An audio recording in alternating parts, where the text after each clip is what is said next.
স্বাগত নিউজ 24 সংবাদে। পুরো সংবাদ জুড়ে আপনাদের সঙ্গে আছি আমরা দুজন, আমি নাফিসা হক এবং আমি ফয়সাল মাহমুদ। দর্শক দেখছিলেন বিআরবি কেবলস অন্যান্য শিরোনামগুলি। চলে যাচ্ছি পুরো খবরে। আদালত অবমাননা ট্রাইব্যুনালে প্রথমবারের মতো দণ্ডিত হলেন ক্ষমতাচ্যুত সাবেক প্রধানমন্ত্রী শেখ হাসিনা। বুধবার এই মামলায় শেখ হাসিনাকে 6 মাসের বিনাশ্রম কারাদণ্ড দিয়েছেন আন্তর্জাতিক অপরাধ ট্রাইব্যুনাল 1। অপর আসামি শাকিলকে 2 মাসের সাজা দিয়েছেন আদালত। আসামিরা যেদিন গ্রেপ্তার হবেন ঠিক সেদিন থেকেই এই সাজা কার্যকর হবে, এমনটি জানিয়েছে প্রসিকিউশন। ছাত্র জনতার গণ অভ্যুত্থানের মুখে দেশ ছেড়ে পালিয়ে যাওয়ার পর আর কোনো জনসম্মুখে দেখা যায়নি পতিত প্রধানমন্ত্রী শেখ হাসিনাকে। তবে কখনো কখনো অনলাইনে মিলে অডিও বক্তব্য।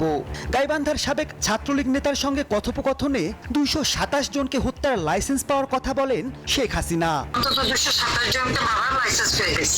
গত 30 এপ্রিল এই অডিও ক্লিপকে ভিত্তি করে শেখ হাসিনার বিরুদ্ধে আদালত অবমাননার অভিযোগ আনেন চিফ প্রসিকিউটর। ফরেনসিক রিপোর্টে নিশ্চিত হয় এটি শেখ হাসিনারই বক্তব্য। এদিন শুনানি শেষে 2 আসামিকে 25 মে ট্রাইব্যুনালে হাজির হয়ে ব্যাখ্যা দেওয়ার নির্দেশ দেন আদালত। গত 25 মে অভিযুক্ত 2 জনের একজনও ট্রাইব্যুনালে হাজির হননি। পরে তাদের হাজির করতে 2টি জাতীয় সংবাদপত্রে বিজ্ঞপ্তি দেওয়ার নির্দেশ দেন আদালত। পরবর্তী শুনানিতেও অভিযুক্ত 2 আসামির কেউই ট্রাইব্যুনালে হাজির হননি। তখন বিচার কাজ চালানোর জন্য আমিনুল গনি টিটুকে আইনজীবী নিয়োগ দেয় ট্রাইব্যুনাল। কিন্তু সেদিনই তার ফেসবুক পোস্ট ঘিরে তুমুল বিতর্ক ওঠে। কারণ 5 আগস্ট শেখ হাসিনার ফাঁসি চেয়ে পোস্ট দেন টিটু। কনফ্লিক্ট অফ ইন্টারেস্ট থাকায় আমিনুল গনি টিটুকে বাদ দিয়ে নতুন আইনজীবী আমির হোসেনকে নিয়োগ দেয়া হয়।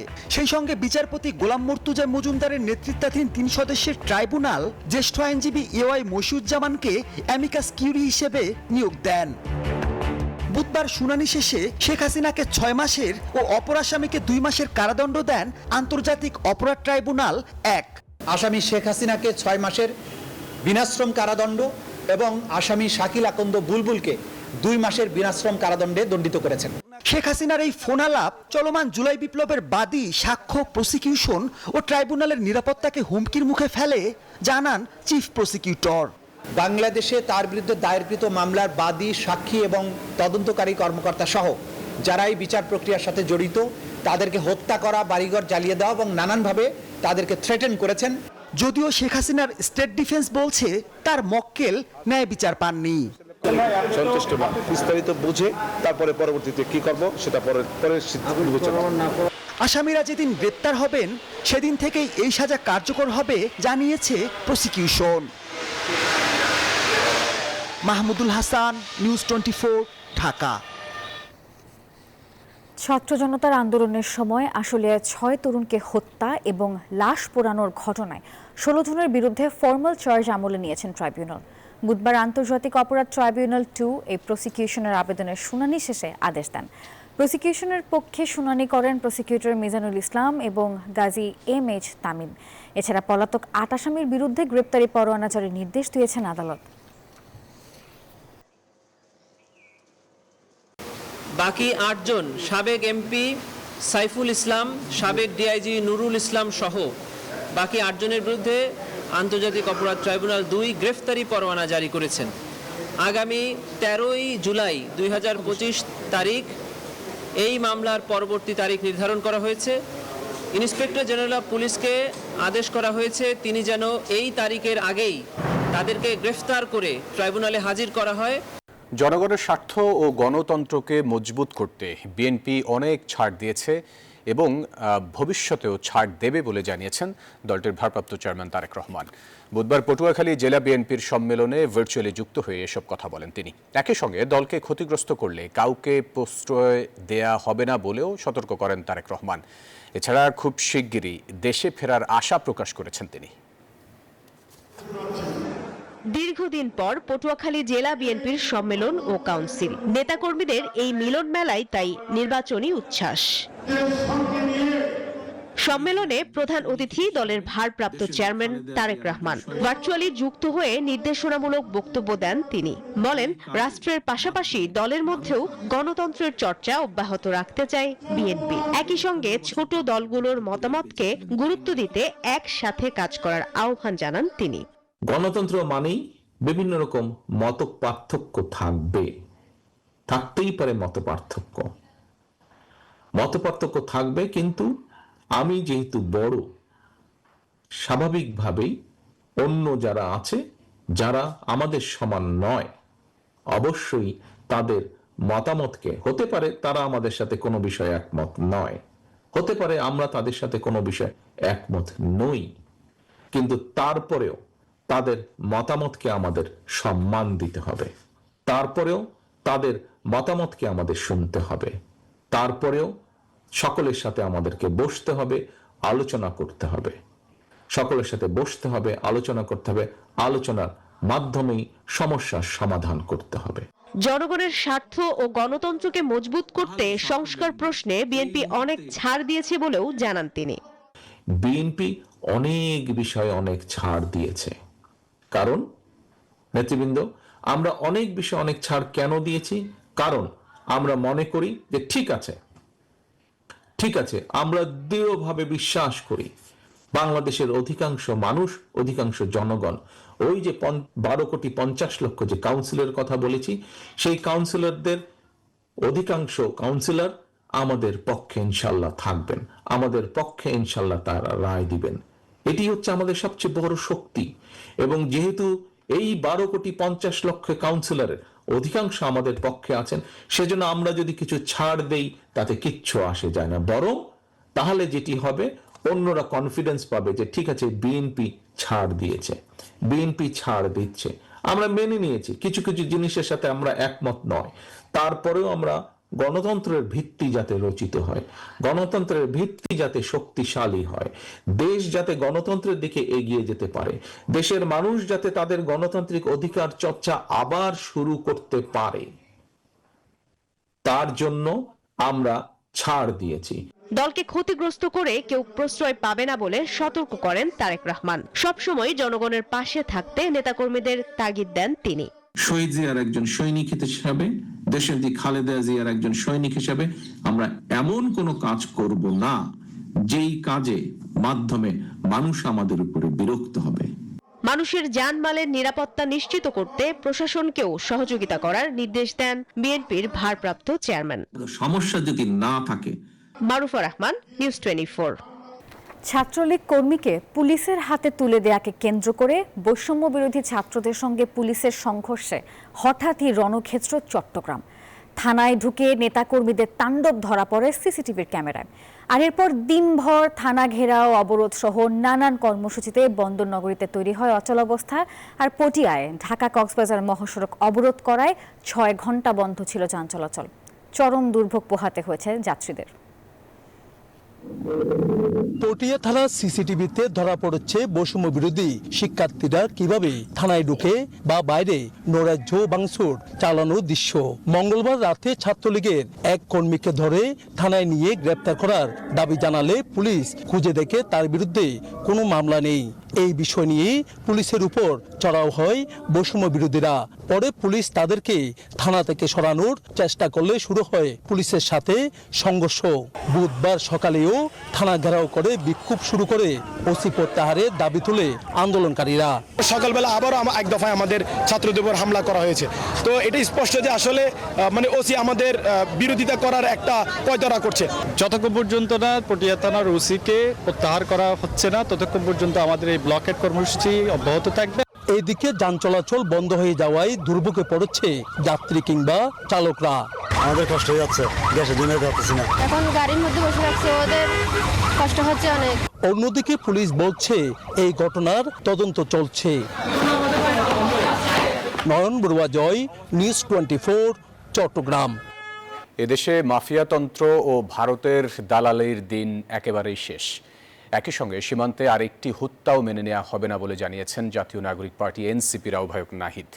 জুলাই পদযাত্রার দ্বিতীয় দিনে কুড়িগ্রামের পথসভায় এসব কথা বলেন তিনি। এ সময় উত্তরবঙ্গবাসীর দীর্ঘদিনের স্বপ্ন তিস্তা মহাপরিকল্পনা বাস্তবায়নে সরকারকে কঠোর হওয়ার তাগিদ দেয়া হয়। মঞ্জুরুর রহমানের ক্যামেরায় কুড়িগ্রাম থেকে বাকিটা জানাচ্ছেন মাজহারুল ইসলাম। নতুন দেশ গড়ার বার্তা নিয়ে মাসব্যাপী এনসিপির জুলাই পদযাত্রা, যার দ্বিতীয় দিনে উত্তরের সীমান্তবর্তী জেলা কুড়িগ্রাম ও লালমনিরহাট চষে বেরিয়েছেন জাতীয় নাগরিক পার্টি এনসিপির কেন্দ্রীয় নেতারা। পথে পথে সাধারণ মানুষের সাথে শুভেচ্ছা বিনিময়, মনোভাব বোঝার চেষ্টা এনসিপির। কুড়িগ্রাম ও লালমনিরহাট শহরে পৌঁছালে স্থানীয় নেতাকর্মীদের পাশাপাশি সাধারণ মানুষের ভালোবাসায় সিক্ত হন এনসিপির নেতারা। পরে দুই জেলার বিভিন্ন প্রান্তে পথসভা করেন তারা। এ সময় দলের শীর্ষ নেতারা বলেন, শহর কেন্দ্রিক রাজনীতি না করে গ্রামীণ মানুষের সুখ দুঃখের সারথি হতে চায় এনসিপি।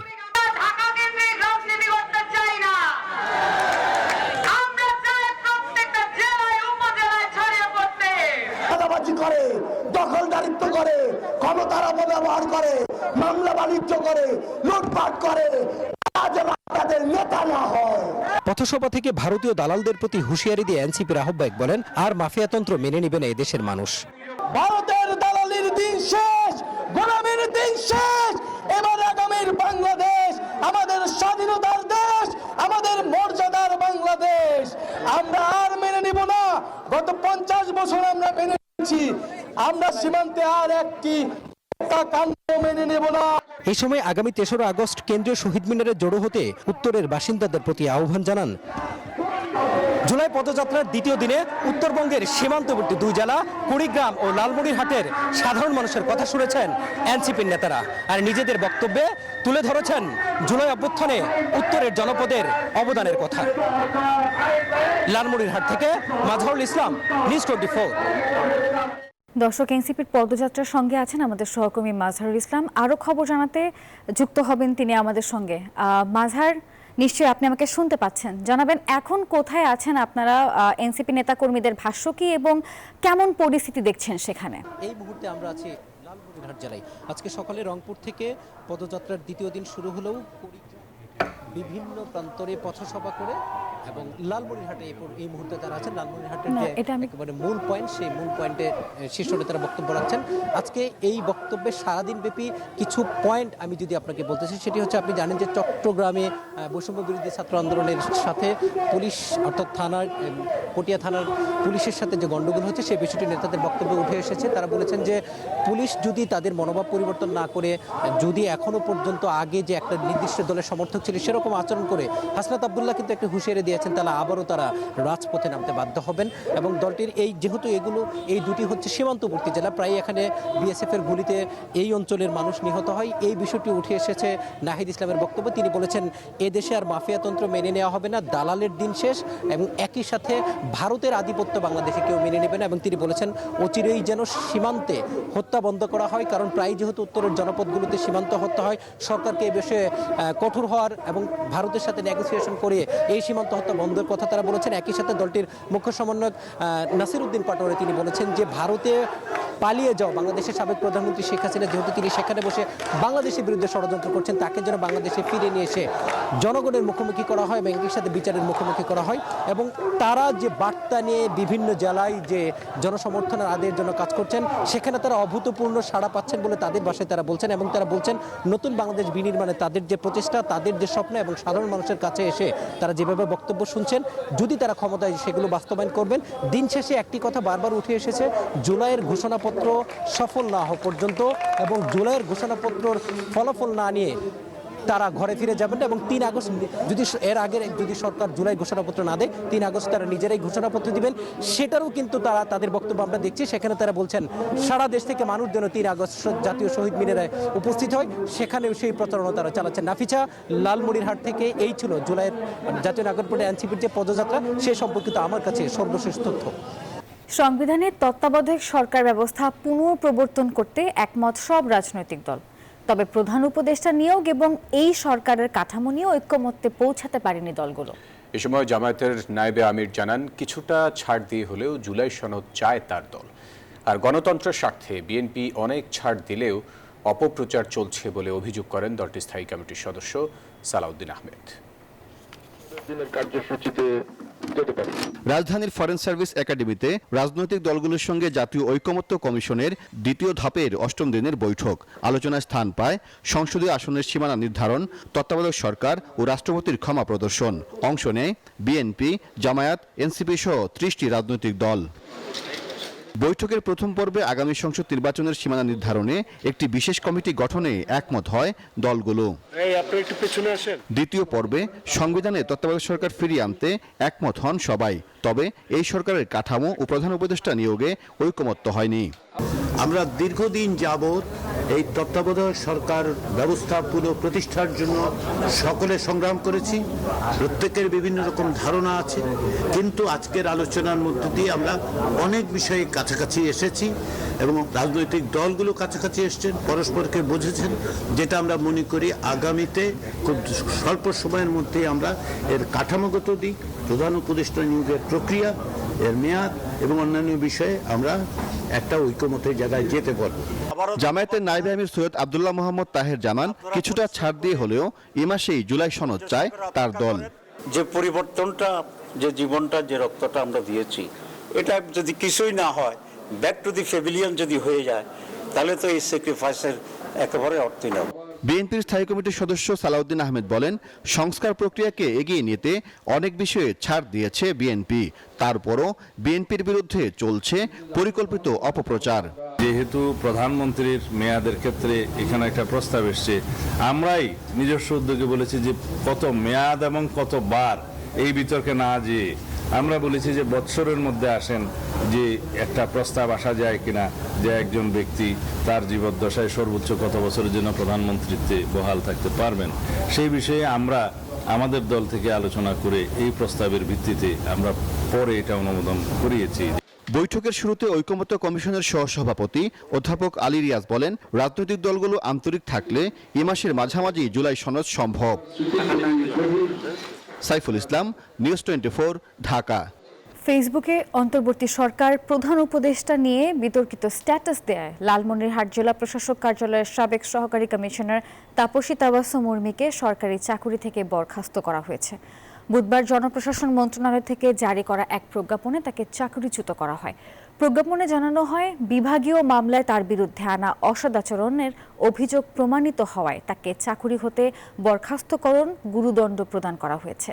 তিনি বর্তমানে সহকারী সচিব হিসেবে অবস্থান করছিলেন এবং সাময়িকভাবে বরখাস্ত ছিলেন।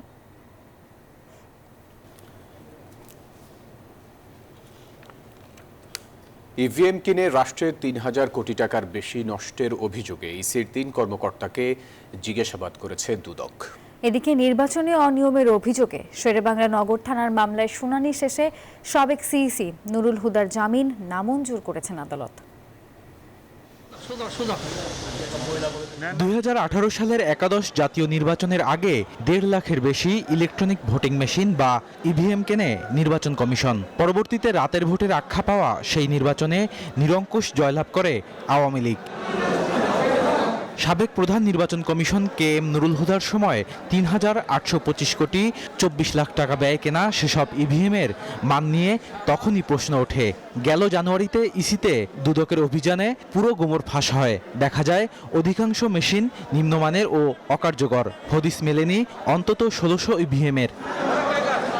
নির্বাচন কমিশনের তৎকালীন টেকনিক্যাল শাখায় কর্মরত ৩ কর্মকর্তাকে বুধবার ২ ঘন্টার বেশি সময় ধরে জিজ্ঞাসাবাদ করে দুদক। বলতে পারবো না। আপনি তো সিস্টেম ফাংশনালিটি নিয়ে যদি বলেন আমি অনেক উত্তর দিতে পারবো। কি ঠিক ছিল, মানে এটা কি আসলে বাংলাদেশের জন্য উপযোগী ছিল কিনা, ভোটের জন্য উপযোগী? এটি আসলে একটি বড় মেশিন, এটি ঠিক আছে, টেকনোলজি ভেরিফাই করতে পারতো। এটি তো আমি কিন্তু আসলে বলি কি, আমি পুরো সময়টাই আমি টেকনিক্যাল পার্টে ছিলাম। হ্যাঁ, এটা কিভাবে ইমপ্লিমেন্টেশন হবে, ফিল্ডে কিভাবে ট্রেনিং হবে, কিভাবে লোকজন ব্যবহার করবে, এই অংশটুকু অপারেশনাল পার্টে ছিলাম। সো প্রাইসিং কি, অ্যাডমিনিস্ট্রেটিভ সাইডে কি হচ্ছে, এগুলো আমাদের একদমই জানা ছিল না। জিজ্ঞাসাবাদে কি কি অসঙ্গতি উঠে আসলো সে বিষয়ে কোনো কথা বলতে চায়নি সংস্থাটি। আপনারা যে প্রশ্ন করেছেন সেটার ক্ষেত্রেও আমার জবাব একই, যে এটা আমাদের অনুসন্ধান এবং তদন্ত দলের রুটিন কাজ। এদিন রাষ্ট্রদ্রোহিতা ও নির্বাচনে অনিয়মের অভিযোগে করা মামলায় কারাগারে থাকা সাবেক সিইসি নুরুল হুদার জামিন নামঞ্জুর করেন আদালত। বদরুল আলম শাওন, নিউজ 24, ঢাকা। যথাযথ আইনি প্রক্রিয়া মেনেই স্থানীয় সরকার উপদেষ্টা আসিফ মাহমুদ অস্ত্রের লাইসেন্স পেয়েছেন। তবে বিমানবন্দরে ম্যাগাজিন নিয়ে যাওয়া তার ভুল ছিল বলে মন্তব্য করেছেন কৃষি ও স্বরাষ্ট্র উপদেষ্টা লেফটেন্যান্ট জেনারেল মোহাম্মদ জাহাঙ্গীর আলম চৌধুরী। দুপুরে রাজধানী ফার্মগেটে বাংলাদেশ কৃষি গবেষণা কাউন্সিলে কৃষি মন্ত্রণালয়ের প্রকল্পগুলোর সার্বিক অগ্রগতি মূল্যায়ন সংক্রান্ত সভা শেষে সংবাদ সম্মেলনে তিনি এসব কথা বলেন। এ সময় স্বরাষ্ট্র উপদেষ্টা বলেন, মুরাদনগর ও ভোলায় ধর্ষণের ঘটনার সব আসামিকে গ্রেপ্তার করা হয়েছে। মুরাদনগরের মতো কোনো ঘটনা যেন দেশে আর না ঘটে সেই বিষয়ে কঠোর অবস্থানে রয়েছে আইন শৃঙ্খলা বাহিনী, এমনটিও জানিয়েছেন তিনি।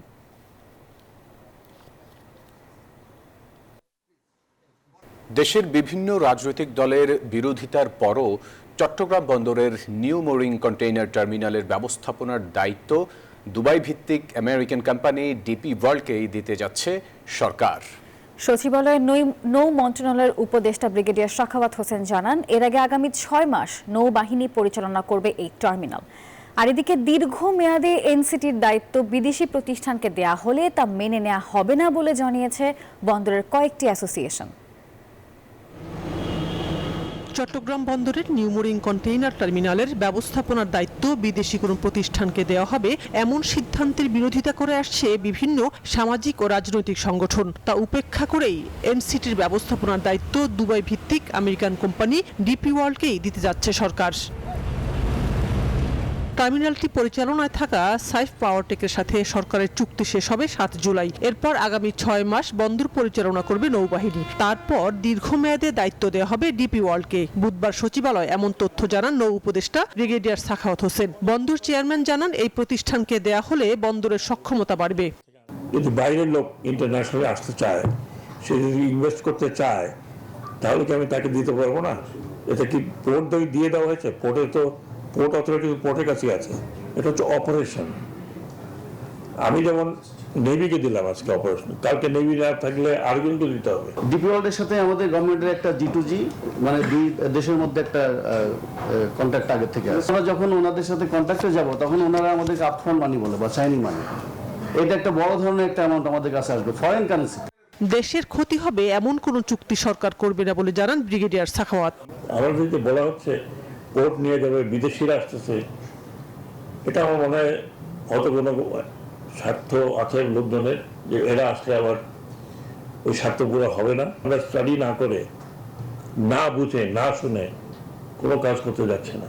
নৌবাহিনীকে 6 মাসের জন্য এনসিটির দায়িত্ব দেয়াকে সাধুবাদ জানালেও দীর্ঘমেয়াদে বিদেশিদের দায়িত্ব দেওয়ার বিরোধিতা করছে বন্দরের কয়েকটি অ্যাসোসিয়েশন। সরকারের দপ্তরকে জানাতে চাই, কোনো বিদেশি কোম্পানিকে এই বন্দরের দায়িত্ব যাতে কোনোভাবে দেওয়া না হয়, কারণ সেটা এই চট্টগ্রাম থেকেই সবচেয়ে বেশি রিয়েট হবে।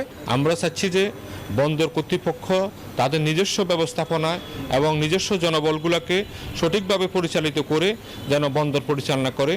বন্দর পরিচালনার দায়িত্ব বন্দর কর্তৃপক্ষের হাতে রাখার দাবি জানিয়ে তারা বলেন, বন্দর কেন্দ্রিক সিদ্ধান্ত স্টেক হোল্ডারদের সাথে আলোচনার ভিত্তিতেই নিতে হবে। শানাজি ইয়াসমিন, নিউজ 24, ঢাকা। আন্তর্জাতিক প্রসঙ্গ। জাতিসংঘ পরমাণু শক্তি সংস্থা IAEA থেকে আনুষ্ঠানিকভাবে সরে গেল ইরান। মঙ্গলবার সংস্থাটির সঙ্গে সহযোগিতা স্থগিতের আইন অনুমোদন করেন ইরানি প্রেসিডেন্ট মাসুদ পেজেশকিয়ান। ইসরায়েল ও যুক্তরাষ্ট্রের সঙ্গে সাম্প্রতিক সংঘাতে ইরানের পারমাণবিক নিরাপত্তায় সংস্থাটির কার্যকর ভূমিকা না থাকায় এমন পদক্ষেপ বলে জানাচ্ছে তেহরান। গেল 13 জুন রাজধানী তেহরান সহ বিভিন্ন শহরে ইসরায়েলি হামলা শুরুর পর থেকেই জাতিসংঘ পরমাণু শক্তি সংস্থা IAEA এর প্রতি চরম অসন্তুষ্ট ইরান। তেহরানের দৃঢ় বিশ্বাস ইসরায়েলের এই হামলার খসড়া তৈরি করে দিয়েছে IAEA। এছাড়াও ইসরায়েল ও যুক্তরাষ্ট্রের সঙ্গে সাম্প্রতিক সংঘাত উত্তেজনায় ইরানের পারমাণবিক নিরাপত্তায় IAEA এর কার্যকর ভূমিকা না থাকায় ক্ষুব্ধ তেহরান। তাই তো গেল সপ্তাহে IAEA এর সাথে সহযোগিতা স্থগিতে আইন পাশ করে ইরানের পার্লামেন্ট। এরই ধারাবাহিকতায় সংস্থাটির সঙ্গে সহযোগিতা স্থগিতের আইন অনুমোদন করলেন ইরানের প্রেসিডেন্ট মাসুদ পেজেশকিয়ান। 1970 সালে IAEA এর সঙ্গে NPT চুক্তি করেছিল ইরান, যাতে ইরান প্রতিশ্রুতি দিয়েছিল তেহরান কখনো পরমাণু চুক্তি তৈরি বিষয়ক প্রকল্প গ্রহণ করবে না এবং IAEA কে সহযোগিতা করবে। আসমাতুলি, নিউজ 24। দর্শক, এই ছিল নিউজ 24 সংবাদে। ধন্যবাদ সবাইকে।